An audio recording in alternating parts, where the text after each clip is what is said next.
If any martial art epitomizes tradition, it's judo. Ask any champion judoka how they train, and I would bet not only do they do a bunch of brutal randori sessions, but also plenty of uchikomi. Uchikomi is repetition training. It's the repeated practice of a throwing motion up until the point that the throw would normally be executed. The idea is that this builds muscle memory, timing, and other skills, so that when it's time to execute the throw for real, you don't even need to think about it. But one recently emerging theory challenges this approach. This theory is ecological dynamics, and its derivative training methodology called the constraints-led approach, which has recently been trending in the jiu-jitsu world and completely tosses out the entire notion of static drilling. After investigating that in depth for jiu-jitsu, I wanted to see if this also applies to judo. How different really are judo and jiu-jitsu? And how well does ecological dynamics hold up to its own grandiose assertion that it applies to all human movement and thus all sports? Well, to start my investigation, I wanted to see if I could find any judoka who actually spends the majority of their training time not drilling. And I had the opportunity to chat with Austin Cook, aka Bad Boy Medicine.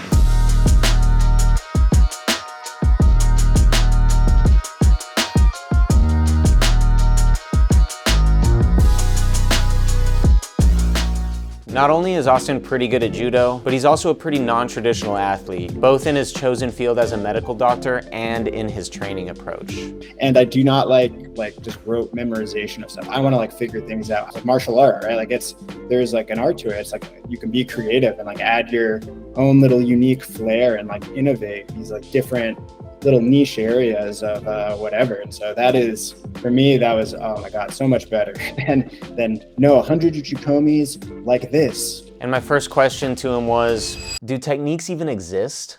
Do real boundaries on techniques exist? I don't know, ogoshi and ukigoshi, or ochi and uchimata.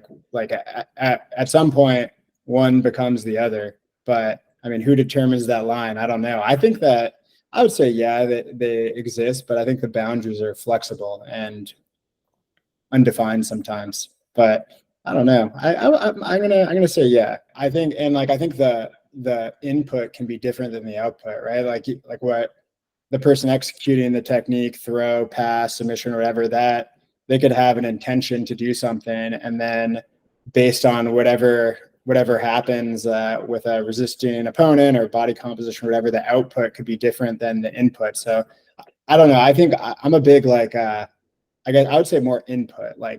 We typically have little things that we're trying to do, and it doesn't always match what we're trying to do. But I think that is where the technique would live, is your intention, right? So if I'm going for an uchimata and I try to reap the inside leg, but I accidentally clip the outside leg a little bit, or they scramble and I have to kind of drive it forward.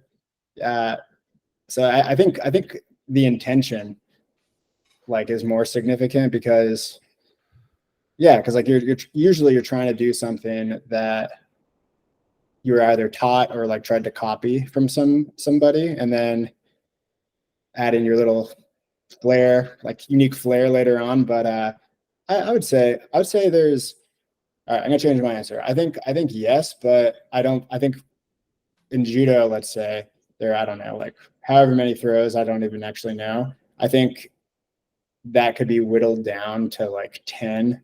The difference between I don't know, a harai goshi and ashiguruma. They kind of all, they're similar enough to me where I don't really think one deserves a special name over the other. But I don't know. So I'm in general, I don't really like the names.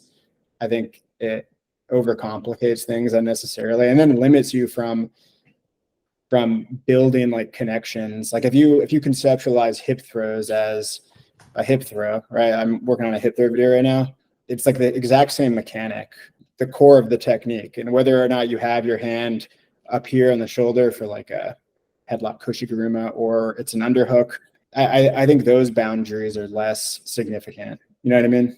And I had to know next, how important is uchikomi? I'm on one extreme of the spectrum where I do not feel like they even really help. That is an unpopular opinion in judo. And I think that it kind of makes sense, right? If you're a big upper body like Kazushi guy, then you probably do need it for both building that muscle and the ensuring that the force and the angle at which you kind of pull is correct. But so I never ever saw a benefit to doing uchikomis. So like I even like when I was let's see, like 18, 19, I tested it where I was learning my Seanagi, my drop to the left. And so I just told myself, like, all right, I'm gonna see, like, I'm never gonna do a single uchikomi on the left side. And I definitely didn't learn any slower. If anything, I think you can kind of get yourself into trouble if you don't do it perfectly. And so if you have like a coach who's just like amazing and has laser focus on you, I imagine that wouldn't be as much of an issue. But if you don't, like most people don't, then it can be counterproductive. It's like perfect practice makes whatever the quote is. But I think it takes like 10 good, correct, perfect uchikomis, or it takes one.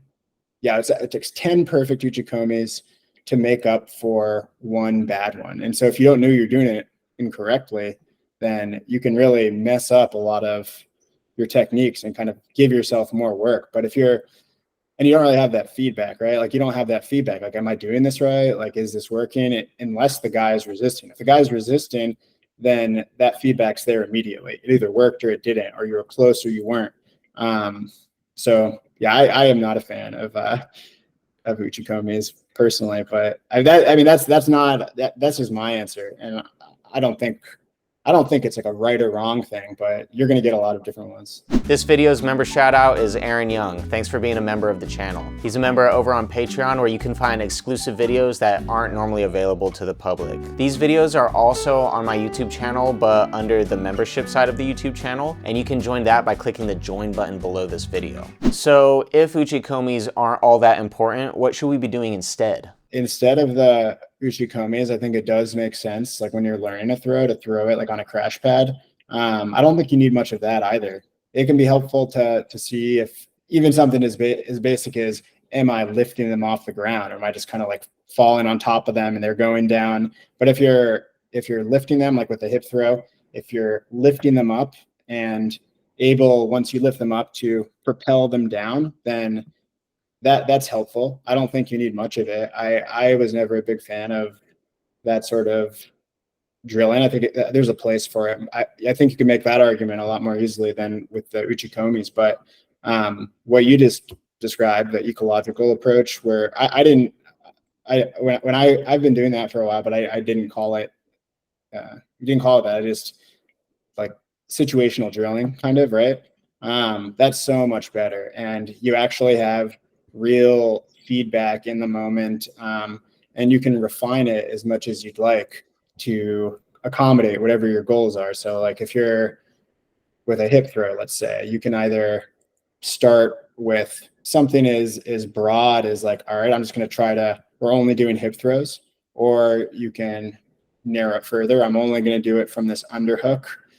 Partner starts with over the back, I start under. Or you could continue to refine it, like instead of grabbing in the middle of the back, I'm going to grab the hip, which that's the best way, by the way.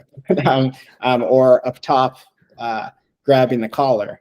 And then you can like refine it even more, saying, I'm going to start with my foot inside versus outside, or I only want you to defend using trying to create space or blocking with your hip. So that's where the money is. That's where because you develop it's real stuff. It's not like just kind of kata, which again, like there's a place for that. I think you can communicate concepts that are important to throws by really clarifying that if somebody watches you doing it, like, okay, the point of this is to really exaggerate this upper body movement, or when watching, like, what is the point of that throw? Like, well, they're really over exaggerating this thing. So that probably is important.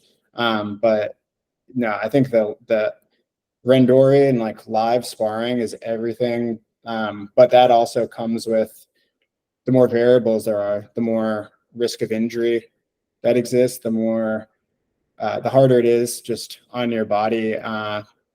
Even if you're just getting exhausted, right? Like you can't do that forever. But if you're if you're trying to work a hip throw, like what happens if I just don't get an underhook the entire time? Like the guy just, let's say he's like a hard righty, I can't reach around, it's not giving me that underhook.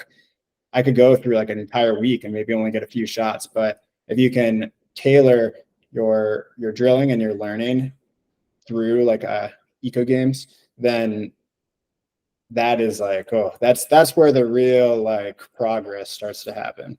I also wanted to know, where would he start in designing training games for beginners? Are you right-handed or left-handed? Oh, technically right-handed. This is so funny you asked that because, man, I've been like going back and forth for like a couple weeks because I made a video where I went to this big judo open mat, and it was this whole thing trying to figure out my stance. It's like this bit that goes throughout the video because I did Muay Thai forever, so I was. Oh yeah, exactly. The orthodox striking, and then you're standing left, and that's where you used to stand in, and it makes it complicated. Yeah. But like, all right, let's say you were righty I'm righty now. I'm righty now. Okay, yeah. So like grip fighting, but if you like define what that means, it quickly kind of becomes an eco game. So if you're a righty, you generally want your like right or power hand either on my lapel or up top, like over my back. And I want the same thing. I mean, there are exceptions, but most of the time. So our game now becomes like grip fighting, like the same exact thing, like when people say grip fighting, but if we work a little harder to define it, especially if you don't have the familiarity with like what is grip fighting, then we can define it further and say, my goal is to not let your right hand get on my lapel or on my collar for more than a second. I'm going to be trying to strip it and control that hand. At the same time, I'm trying to get my right hand on your lapel or high collar, and you're trying to strip it. So start hajime. I'm looking to control your hand, and then once I control it, I get my grip. And then if you can't get them back, then I win. And same thing. Let's say you kind of maneuver and get my sleeve, and then get over the back or get my lapel, and I can't break it, I can't get my hand, then you win. So that's like that's for gi stand-up judo. I think that's the most important thing. It's the gripping, and it's convenient because, well, a lot of people don't practice it because it's not as fun. It's less kind of spectacular. You can find like little ways to trick yourself into liking it. Like it's like kind of like boxing in a way. I mean, I don't even know. I don't know anything about boxing. Same sort of like philosophy with like the hand positioning, but it's also way safer. Like you're gonna almost guaranteed to kind of like, I don't know, fingers might bleed, or worst case scenario, like you'll kind of twist one, but you're never gonna tear your ACL, or very unlikely to tear your labrum or rotator cuff if you're not falling down with somebody, or if they're not like stabbing their knees into your knees. If we're just trying to focus on the movement and control of the grips, defense, and then offense, getting like my hand on. So like I use the analogy sometimes, like if we're righties, like our left hand is kind of our shield. Like I'm trying to shield, and my right hand is like a sword. So I'm trying to use my shield to take away your sword, and I'm trying to use my sword to bypass your shield. Like that you're very unlikely to get hurt. And so you can develop not just the gripping, but your movement, which is like the biggest thing in my mind. And you have the confidence to move and experiment with movement in a way where you're not going to get immediately punished if you're working on something new. Like if I'm trying to secure grip and working my like movement and my fakes and seeing if you're going to bite, like if I'm trying something new and then you're like, oh, Austin's working on this thing, I'm just going to foot sweep him as soon as he sticks his foot out there. That is, it can be a little bit daunting and can kind of discourage trying to experiment with new patterns of movement. But if we're taking throws off the table and we're just trying to establish our hands and then trying to make each other bite, and like, did you bite? Like, okay, that was probably a good fake, probably something there.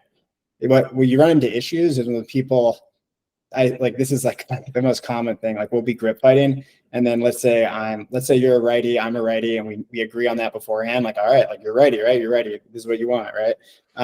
Sometimes people get like out gripped and they'll just kind of pretend like they switch to left, and like that has to be like a DQ. Like you have to count that as a point. Like otherwise, like you get my if you kill my power hand, my right hand, and so now I have your sleeve, I can just grab your lapel and kind of try to almost make it seem like, oh no, I'm just gripping. I'm a lefty for a second now. So it helps in the productivity to get ahead of that immediately. Same thing with like the stance switching, because a lot of it is, if you were like a righty, I would be trying to break your posture, fake, wait for you to step back and turn you to left. Now it's my dominant side against your not dominant side. And so enough time there, unless you're some like just like freak ambidextrous athlete, the odds will be in my favor. And so if you define that and say like, okay, you can't have your right foot, if you get switched in your stance, and if you grab the left lapel, your right lapel with my left hand, that's a loss. So it builds into the next. And so, and it helps to identify the throw first, because if I'm looking for a Morote Seoinage, I need a lapel. I can't do it with a high collar. So if I'm grip fighting, then it doesn't make sense for me to go up top. I need that lapel. Like, so I'm developing my grip fighting for Morote Seoinage. Therefore, what I'm trying to get is lapel. And so you can, if you identify the throws ahead of time, that helps in kind of guiding the gripping game and like how to decide a throw. I also asked him, how do you choose which throws to focus on? I think that like a few things go into that. There, like what's going to suit your style the best, right? Like your kind of body composition. What are your strengths? Like, are you strong? Are you quick? Is your balance good? And then another significant thing I think is what throws are dangerous for both myself and my partner. Like I like foot sweeps a lot because it's very hard to get hurt, right? There's not very much force. You're just kind of tapping there. Like it versus something like if I was working like a inside trip, like a uchikomi, and then you were trying to counter with like a big body lock or kosoto, like that is a little bit more risky, right? That's how I hurt my knee a while ago. But so like defining like what throw am I going to be good at? What throw can I train consistently that is going to reduce the likelihood of injury? And that's the worst thing. That's like, then you're out a few months, right?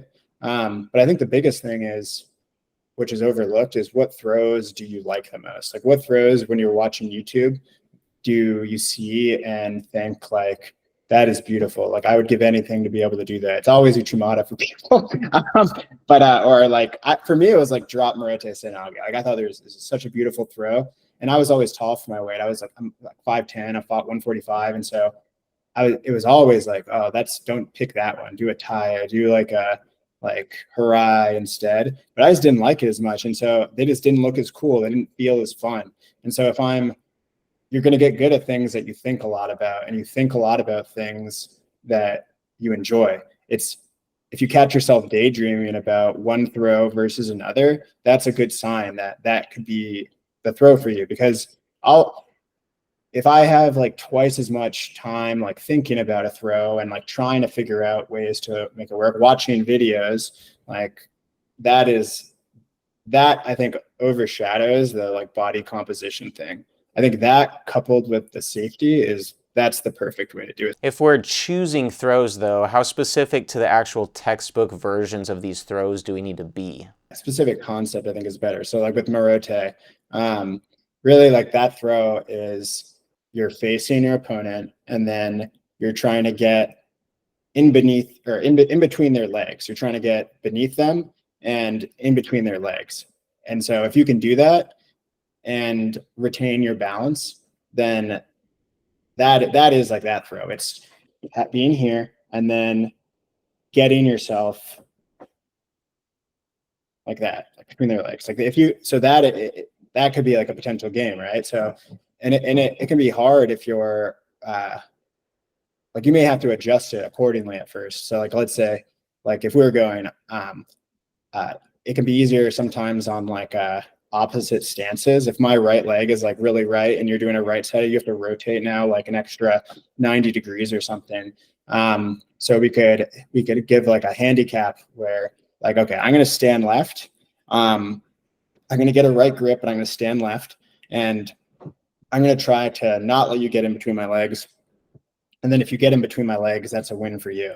And so like with the drops, I think the people, I think they are kind of unfair with saying that they're dangerous on the knees. Like I have like a bad knee, and I never has the drop been an issue, because if you do it correctly, your weight isn't really the most of your weight isn't landing on your knees, because they're not trying to get thrown. So they're kind of erecting their posture. So you kind of get to hang like you're on the moon or something. Like not all of your weight is going to your knees.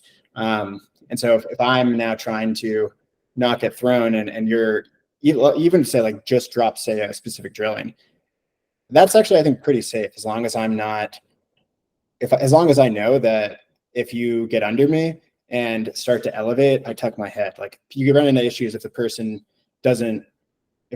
is going up and they continue to look up and they can like hit their head on the mat. But if you just know that, okay, if you get up, just take a forward roll. Like that's sort of like an easy game. And then you can start adjusting it further, saying like, okay, like now I'm going to have a neutral stance instead of a left stance. Now the game is you have to get between my legs there. And then now it's right. Now I'm right. And so now you have to figure out a way to get in between my legs. And that may involve faking an Osoto, making me step back and then dropping under.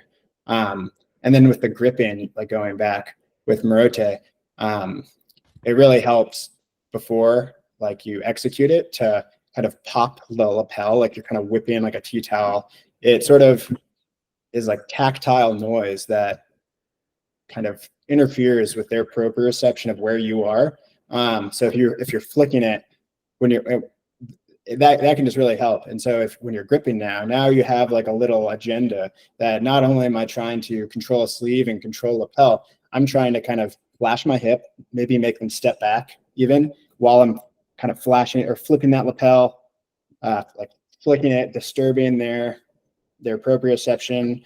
And yeah, so like there's just like so many. I mean, I think like, is there a technique? It's like is there a limit to like the eco game? Like not really. You can, whatever you're working on, you can find a way to get better at that.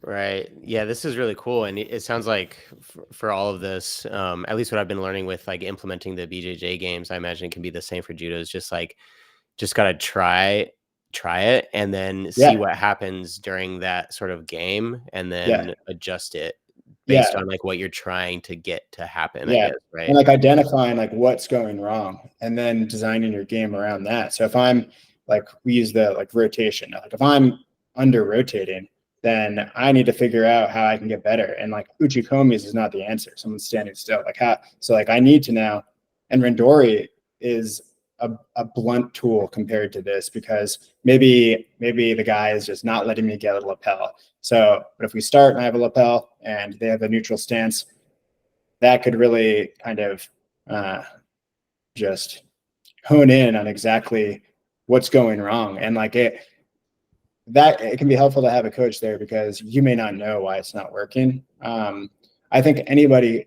if you're passionate about grappling, can figure it out.